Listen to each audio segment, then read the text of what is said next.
2000년대 유명한 연탄길이라는 책이 있었습니다. 이 책은 450만 부가 팔렸는데 1, 2, 3권으로 돼 있었습니다. 여기 책을 써보신 분 계십니까? 출판해 보신 분. 450만 부가 팔렸다고 하는 것은 어마어마하게 많이 팔린 책입니다. 저도 2권을 사고 보관을 했었는데 책 내용은 그 주변에 있는 사람들 이야기, 굉장히 따뜻한 이야기를 썼습니다. 그 당시에 굉장히 유명한 그러한 베스트셀러였습니다. 그런데 그 책을 쓴 이철환이라고 하는 작가가 원고를 다 쓰고 출판사에 가서 책을 맡기면서 이런 생각을 했습니다. 이것을 출판사에 가서 맡기면 잠시 후에 자기에게 연락이 올 것이다. 자기는 보석과 같은 그런 작가라고 생각을 했다고 합니다. 출판사에 한번 연락을 하고 이제 출판까지 계약이 맺어지기까지는 3개월에서 6개월 정도 걸린다고 합니다. 출판사에 처음에 가서 이제 연락을 하고 기다렸는데 아무런 연락이 오지 않더랍니다. 거절당한 겁니다. 두 번째 출판사에 연락을 했는데 또 아무런 연락이 오지를 않았습니다. 계속해서 연락을 하는 출판사마다 연락이 오지를 않는 겁니다. 5번 거절을 당했습니다. 시간적으로 3년이 걸렸다고 합니다. 계속해서 거절이 당하자 3년 동안 허송세월을 한 겁니다. 그리고 그 3년 시간이 걸린 후에 5번 거절을 당한 후에 이 이철환 작가가 한 가지 깨달은 것이 있다고 합니다. 내가 글을 못 쓰는구나. 그때 비로소 자신에게 자신의 모습, 작가의 모습에 정직한 것을 자기 자신의 모습에서 정직한 모습을 비로소 깨달았다고 합니다. 둘 중에 하나 선택을 했어야 됐다고 합니다. 이 원고를 쓰레기통에 버릴 것인가 아니면 처음부터 다시 고쳐서 쓸 것인가. 두 번째 선택을 했다고 합니다. 다시 처음부터 쓰자. 고쳐서 다시 쓰자. 그래서 다시 고쳐서 써서 나온 것이 연탄길이라고 하는 책이었습니다. 450만 부 엄청난 책이 팔린 베스트셀러 중에 베스트셀러가 되었습니다. 이철환 작가가 이런 말을 했습니다. 기쁨은 우리를 춤추게 한다. 그러나 기쁨은 우리를 깨닫게 하지는 못한다. 그러나 아픔은 우리를 눈물나게 하지만 아픔은 우리를 깨달음을 주기도 한다. 5번의 거절, 3년의 좌절, 아픔이었습니다. 그러나 자신을 정직하게 보겠다고 말합니다. 내가 글을 쓰지 못한다는 것, 보석과 같은 작가가 아니라는 것, 그것을 깨닫게 한 것은 45만 부나 450만 부나 팔리게 한 그런 성공이 아니라 아픔, 좌절이었다는 것입니다. 거기에서 괴롭지만, 아픔은 괴롭지만 자신을 정직하게 보게 했다고 말합니다. 오늘 본문의 말씀 여러분 읽으시는 동안 별로 그렇게 관심을 가지지 않으셨을 것입니다. 읽으시는 동안 별로 흥미롭지 않으셨을 것입니다. 그런데 이 본문의 말씀이 우리에게 가르치는 것이 있습니다. 본문의 말씀을 관통하는 한 가지가 있습니다. 정직입니다. 이 본문의 법조문이지만 1절부터 15절까지 한 가지 관통하는 것은 정직입니다. 1절부터 4절은 도둑질에 관한 것입니다. 여러분, 왜 도둑질합니까? 정직의 상실 때문에 도둑질합니다. 남의 물건을 훔치는 것은 정직하지 않기 때문에 남의 물건을 훔칩니다. 5절 말씀에 짐승을 먹이는데 자기 밭이 아니라 남의 밭에 짐승을 풀어서 남의 양식을 먹입니다. 왜 남의 양식에서 자기 짐승을 먹입니까? 정직하지 않기 때문에 그렇습니다. 그래서 법의 판단을 받습니다. 정직하지 않게 남의 밭에서 음식을 먹이면 법의 판단을 받는다는 것입니다. 그렇게 하는 행동은 정직하지 않다는 것입니다. 계속해서 말씀을 나오는 것이 그렇습니다. 7절에 사람이 돈이나 물품을 이웃에게 맡겨 지키게 했다. 도둑을 맞았다. 도둑은 갑절을 배상한다. 도둑질 마찬가지입니다. 정직하지 않다. 8절에 도둑이 잡히지 않으면 그 집 주인이 재판장 앞에 가서 자기가 그 이웃의 집에 물품의 손댄 여부에 조사를 받는다. 물건이 없어졌습니다. 주인이 조사를 받아야 된다는 것입니다. 물건이 없어졌는데 주인이 가져갈 수도 있는 상황이 발생할 수도 있기 때문에 주인이 조사를 받는다. 주인에게 의심이 간다는 것입니다. 주인이 일단은 정직하지 않은 모습이 있을 수도 있기 때문에 그렇습니다. 만약에 주인이 정직했다면 이런 문제가 발생하지 않습니다. 그런데 주인이 정직하지 않은 모습이 있었기 때문에 이런 문제가 있게 됩니다. 9절에 보시면 어떤 잃은 물건, 소나 낙이나 양이나 의복이나 또는 다른 잃은 물건에 대하여 어떤 사람이 이르기를 이것이 그것이라 하면 잃었다가 물건이 나왔습니다. 물건이 나온지 안 나온지 모르겠지만 이것이다 말하면 맡긴 사람이 이거 그거 아닌데 이렇게 얘기할 수도 있습니다. 맡긴 사람이 이거 그거 아니야 그러면 재판장에게 가는 겁니다. 맡은 사람은 이것이라 그러고 또 맡긴 사람은 아니다 그러면 둘 중에 하나는 거짓말하는 겁니다. 정직의 문제입니다. 오늘 본문의 말씀은 다 이런 정직의 문제가 근본에 깔려 있습니다. 누군가 정직하지 않기 때문에 도둑질하고 맡기거나 맡은 사람 중에 누군가 정직하지 않기 때문에 이런 문제가 나오게 됩니다. 정직의 문제가 근본에 있습니다. 그러나 또 한 가지 우리가 알 것이 있습니다. 오늘 두 번째, 오늘 본문에 또 하나 관통하는 것은 문제가 발생했을 때 도둑질한 것이나 정직하지 않은 사람, 하나님께서 이 부분에 대해서 문제를 해결하는 방법이 무엇입니까? 배상하랍니다. 반드시가 앞에 있습니다. 반드시 배상하라. 여러분 지금 우리는 많이 풍요로워졌습니다. 옛날보다 잘 삽니다. 2배나 3배나 4배나 5배로 배상하라. 뭐까지 거 배상하면 되지. 그러나 이 당시는 가난한 시대입니다. 고대 사회입니다. 굉장히 가난한 시대이기 때문에 지금 배상하라는 것은 2배, 3배, 4배, 5배로 배상하라는 것은 가난한 시대이기 때문에 자기 물질 나눠주는 것, 자기 물질을 배상하는 것 굉장히 힘듭니다. 어느 정도로 가난하자면 겉옷이 입는 것의 전부인 시대입니다. 겉옷 하나가 가진 것의 자기 옷의 전부인 시대가 이 당시의 시대입니다. 그런데 2배, 3배, 4배, 5배로 배상하라는 것은 물질적으로 굉장히 어려운 그런 문제입니다. 고통스럽습니다. 여러분 잘 보시기 바랍니다. 배상하라는 것은 하나님께서 고통을 주는 것입니다. 그 사람에게 아픔을 주는 것입니다. 왜 아픔을 줍니까? 아픔을 통해서 정직하라는 것입니다. 아픔을 당함을 통해서 배상을 통해서 내 자신이 정직하라는 것입니다.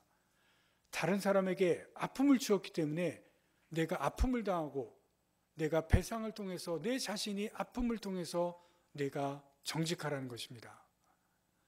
오늘 본문의 말씀은 정직이 전체를 관통하고 배상을 통해서 내 자신의 아픔을 통해서 내가 정직하라는 것을 말씀하고 있습니다. 다른 사람에게 정직하고 내 자신이 정직하고 또 한 가지는 하나님 앞에서 정직할 것을 말씀합니다. 다시 말씀드리지만 이것은 법조항입니다. 그리고 재판을 받는 부분입니다. 재판장 앞에서 이 문제를 해결해 갑니다. 이스라엘 백성들은 재판장은 하나님께서 세우신 사람이라고 생각합니다. 하나님께서 세우신 사람이기 때문에 재판장 앞에서 재판받는 것은 이런 의식이 있습니다. 하나님 앞에 서 있다고 생각합니다. 지금 우리나라는 재판을 불신하죠. 지금 재판장들이 다 불신을 당하고 있는 것을 우리가 지금 보게 됩니다. 그런데 이스라엘은 전혀 다른 생각을 합니다. 재판장은 하나님께서 세웠다. 그래서 재판을 받는 것은 하나님 앞에서 재판을 받는다고 생각합니다. 그래서 지금 정직의 문제라고 생각했습니다. 문제라고 말씀을 드렸습니다. 정직하라. 재판장 앞에서 재판을 받기 때문에 하나님 앞에서 정직하라는 말씀을 하고 있습니다. 자신의 정직의 문제이기도 하지만 하나님 앞에서의 정직의 문제를 말씀하고 있습니다. 여러분, 그런데 하나님께서 사람이 정직하라는 것도 말씀하시고 있지만, 그러나 왜 하나님 앞에서 정직하라고 말씀하시는지 우리가 이것을 봐야 됩니다. 왜 사람이 정직하라고 말하고 그리고 하나님 앞에서 정직하라고 말씀을 하신가? 두 가지 이유 때문에 그렇습니다. 첫 번째, 정직은 신뢰와 믿음의 바탕이 되기 때문에 그렇습니다. 거짓말하는 사람, 속이는 사람, 여러분 믿을 수 있습니까? 여러분 친구 중에 속이고 거짓말하는 사람 믿을 수가 없습니다. 신뢰가 가지를 않습니다. 물건을 사러 가는데 여러분 그 가게에서 주인이 나를 속이는 것 같다. 그 가게 다시 갑니까? 다시 가지 않습니다. 그런데 아무리 작은 가게라도 여러분 그 주인이 정말 정직하고 정말 속이지 않는다. 그러면 여러분 그 가게는 다시 가게 됩니다. 정직하기 때문에 그렇습니다. 정직은 믿음의 바탕이고 신뢰의 바탕입니다. 여러분 우리가 한 가지 알 것이 있습니다. 우리가 하나님을 믿습니다. 그런데 여러분 하나님도 우리를 믿기 원합니다. 우리가 하나님을 믿듯이 하나님도 우리를 믿기를 원하신다는 사실을 아십니까? 한 가지 질문을 드립니다. 하나님과 약속한 적이 있으십니까? 여러분 자신이 하나님과 약속하신 적이 있으십니까? 없으십니까? 아무런 대답이 없습니다. 여러분 하나님과 약속한 적이 있으십니까? 내가 이거 하나님하고 꼭 이거 하겠습니다. 약속한 적이 있는 분 계실 겁니다. 저도 하나님과 약속한 적이 있습니다. 여러분 약속이 뭡니까? 하나님께 이것을 지키겠다고 하는 것, 여러분 사랑과도 지키겠다고 하는 것이 약속이죠. 하나님께 약속한 것은 지키는 것입니다. 하나님께서 그것을 지키는지 그것을 보고 계십니다. 하나님께서 우리를 믿겠다고 하는 것입니다. 야곱이라는 사람이 있습니다. 여러분 야곱은 에서가 축복할 때 형의 축복을 가로채고 그것 때문에 집을 떠났습니다. 집을 떠나고 어느 날 길가에서 잠을 자다가 꿈을 꿨는데 꿈에 천사들이 사다리 가운데 오르락내리락 하는 것을 보고 그리고 그 다음에 하나님께서 야곱에게 나타났습니다. 그리고 세 가지 약속을 합니다. 너에게 자손, 후손을 주겠다. 그리고 내가 지금 꿈을 꾼 이 땅, 이 가나안 땅을 너에게 주겠다. 그리고 세 번째 약속을 합니다. 내가 지금 집을 떠나지만 내가 반드시 너하고 같이 하고 함께해서 반드시 너를 이곳으로 다시 돌아오게 하겠다. 세 가지 약속을 합니다. 야곱이 꿈을 깼습니다. 흥분합니다. 하나님께서 나에게 나타나셨을 뿐만 아니라 이 세 가지 약속을 하셨구나. 너무나 감격합니다. 그래서 야곱도 하나님께 약속을 합니다. 나도 하나님 약속을 합니다. 하나님께서 반드시 나를 여기 다시 돌아오게 하시면 내가 이 장소에서 하나님께 제사드리고 예배하겠습니다. 약속합니다. 여러분 그런데 하나님께서 이 야곱을 믿어주십니다. 내가 너를 믿겠다. 이 약속을 내가 지키는지 내가 너를 믿어주겠다. 사람도 하나님을 믿지만 하나님도 사람을 믿어주십니다. 믿기를 원하십니다. 여러분, 그런데 야곱이 누굽니까? 속이는 자입니다. 이름 자체가 뜻이 속이는 자입니다. 형을 속였고 그리고 아버지를 속였습니다. 그리고 하나님과의 약속을 했음에도 불구하고 또다시 속입니다. 외삼촌을 속입니다. 여러분 잘 아시기를 바랍니다. 다른 사람을 속이고 하나님을 속이는데 그렇게 속이는 것은 그 바탕에는 자신을 속이기 때문에 다른 사람을 속이고 하나님을 속입니다. 이것을 잘 아시기 바랍니다. 왜 사람을 속이고 왜 하나님을 속이는지 아십니까? 자신을 속이기 때문에 그렇습니다. 여러분, 야곱은 자기가 자신을 속인다는 것을 보지를 못했습니다. 내가 다른 사람을 속이는 것, 그것을 보지를 못했습니다. 형을 속인다는 것, 그리고 아버지를 속이고 다른 사람을 속이고 있다는 그런 자신의 모습을 보지를 못했습니다. 자신에게 정직하지 못하다는 것입니다. 여러분, 그 부분이 야곱에게 있었습니다. 야곱의 인생은 속이는 인생, 거짓의 인생에서 정직한 인생으로 바뀌는 것이 야곱의 인생이었습니다. 성경에서 그것을 보여줍니다. 자신을 속이고 남을 속일 때 하나님을 믿지 못합니다. 성경을 보시면 여러분, 야곱은 자기를 속이고 남을 속이고 그럴 때 하나님에 대한 신앙이 온전하지 못합니다. 그런데 그것이 바뀌어갑니다. 고난을 통해서 바뀌어갑니다. 점점 다른 사람을 믿게 되고 그리고 하나님을 믿게 되는 정직한 모습으로 바뀌어져 갑니다. 그럴 때 야곱의 믿음이 하나님을 온전히 믿는 믿음으로 바뀌어져 가는 것을 성경에서 보여줍니다. 왜 그렇습니까? 정직은 믿음의 바탕이기 때문에 그렇습니다. 정직해질 때, 그럴 때 야곱의 믿음이 온전해져 가게 됩니다.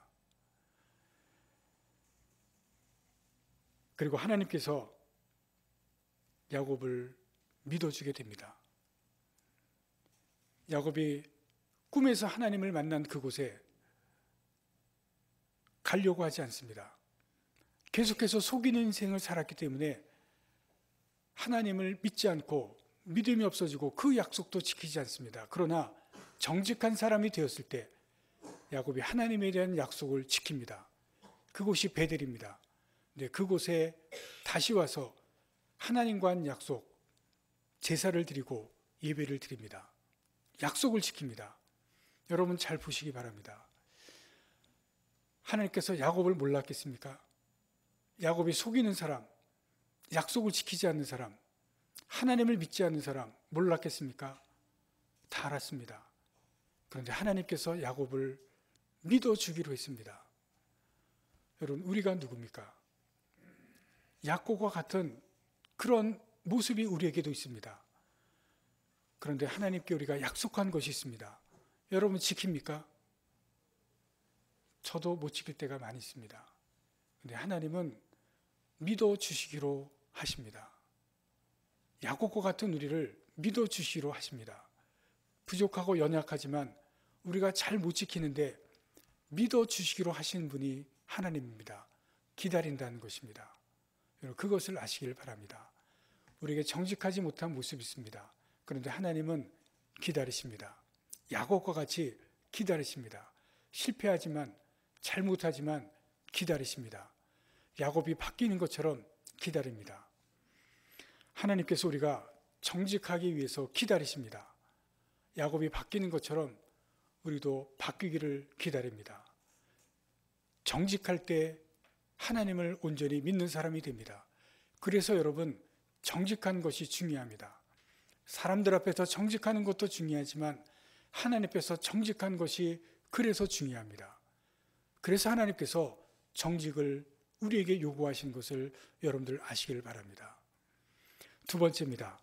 왜 하나님 앞에서 정직한 것이 필요한가? 하나님 앞에서 정직할 때 하나님의 긍휼을 구할 수 있게 됩니다. 여러분, 하나님 앞의 정직은 우리가 하나님 앞에서 그대로 내가 정직한 모습 그대로 나아가게 됩니다. 그럴 때 하나님 앞에 긍휼을 구할 수 있게 됩니다. 연탄길의 작가 이철환, 연탄길에서 성공했습니다. 여러분, 450만 부라고 하는 것은 어마어마한 책을 판매한 것입니다. 그런데 성공했을 때 그의 인생이 망가졌습니다. 원고를 다시 쓰는데 원고를 다시 쓰는 것만 아니라 가족을 먹여 살려야 됐습니다. 그래서 원고를 다시 쓰면서 학원에서 강사로 일했다고 합니다.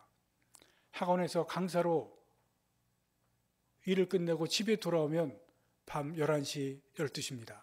그때부터 원고를 다시 수정하고 다시 쓰었다고 합니다. 끝나면 새벽 3시, 새벽 4시. 아침에 일어나면 다시 학원으로 갑니다. 갔다 와서 11시, 12시, 새벽 3, 4시까지 원고를 다시 쓰는 일을 몇 년 동안 계속했습니다. 그리고 끝나고 책을 출판했는데 요즘 말로 대박이 난 겁니다. 450만 부. 자기 인생에 가장 기뻤던 날이 연탄길을 출판한 날이었다고 합니다. 그리고 많은 사람들이 자기 책을 읽고 자기를 알아주었던 때가 인생의 최고였다고 했습니다. 성공했습니다. 그런데 어지럼증이 찾아왔습니다. 어지럼증 잘 모르시죠? 제가 이번 여름에 걸린 병이 어지럼증입니다. 그런데 이철환 작가가 어지럼증에 걸렸는데 밖에 나가지를 못합니다. 어지럼증이 이 세상이 다 돌아갑니다. 밖에 나가지를 못합니다. 6개월, 7개월, 1년 동안 밖에 나가지 못하니까 우울증이 찾아왔습니다. 인생이 다 망가졌습니다. 우울증이 찾아오니까 집에만 처박혀 있습니다. 아무것도 못합니다. 5년 동안 우울증이 찾아왔다고 합니다. 죽고 싶었다고 합니다.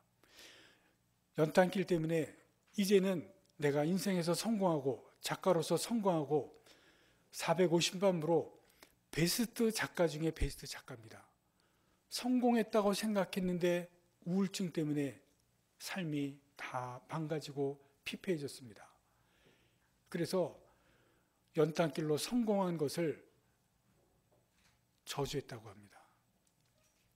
연탄길 성공한 이것을 성공이 아니라 자기 인생을 망가뜨린 것이라고 그렇게 저주했다고 합니다.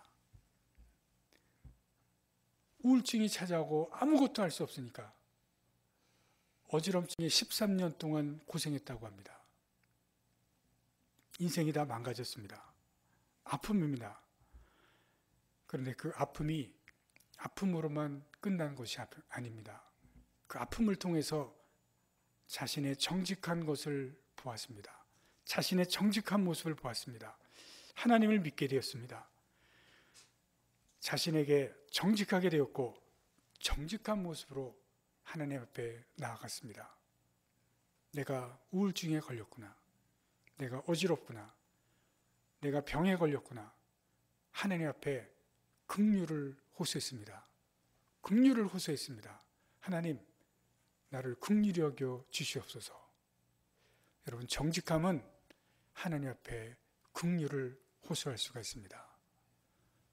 여러분, 자신에게 정직할 때, 하나님 앞에 정직할 때 하나님 앞에 긍휼을 호소할 수 있습니다.